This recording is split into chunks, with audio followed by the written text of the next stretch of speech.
करो सीएम पंजाब इंसाफ करो सीएम पंजाब इंसाफ करो सीएम पंजाब इंसाफ करो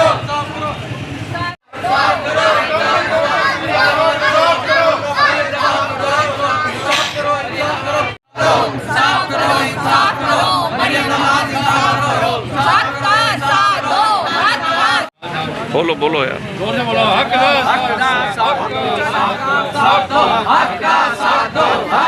साथ दो। ये इन्होंने एक ग्रुप बनाया हुआ है बहन भाइयों ने। पहले कोई भाई बेच देता दुकानें, फिर बहनें भी मुखालिफ होकर आ जाती उस वक्त रहती हैं, फिर बाद में वो आ जाती हैं, फिर भाई हट जाता है, कभी बहन बेच देती है, कभी भाई बेच देता है। इन्होंने एक ड्रामा बनाया हुआ है और इसी सिलसिले में एक कत्ल भी हो चुका है 2017 में। इन्हीं बरादरी ने कत्ल किया था, उसकी FIR भी है। और अब किसी नए किसी नए खुदा न खास्ता सी हादसे के लिए वो माहौल बनाया जा रहा है।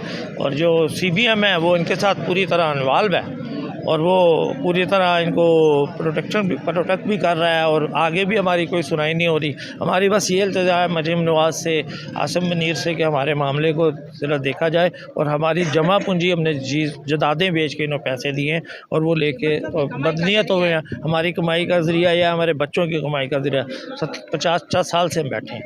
हक का साथ दो, हक का साथ दो, हक का साथ दो, हक का हक का साथ दो, हक का साथ दो, हनी हनी वाला साथ दो, साथ करो इंसाफ करो साथ दो, हक का साथ दो, हक का साथ दो।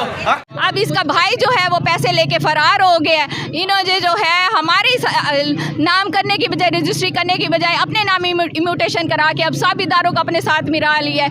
अब सिर्फ मरियम नवाज़ है, हम उसके काम को अप्रिशिएट करते हैं। हमें पता है कि जहाँ कोई ना कर रहा हो वहाँ मरियम नवाज़ उसकी आवाज़ सुनती है और उनकी आवाज़ बनती है। वो कहती है मैं हर बहन माँ बेटी की आवाज़ हूँ पड़ी, तो वो आज हमारी मदद करेगी, हमारी आवाज़ वही सुनेगी। आप प्लीज़ हमारी आवाज़ वहाँ तक पहुँचाएँ। हमें पता है कि वो अगर मेरी आवाज़ उसने सुनी तो हमारी ज़रूर मदद करेगी। हक का साथ दो, हक का साथ दो, हक का साथ दो, हक का साथ दो, हक का साथ दो।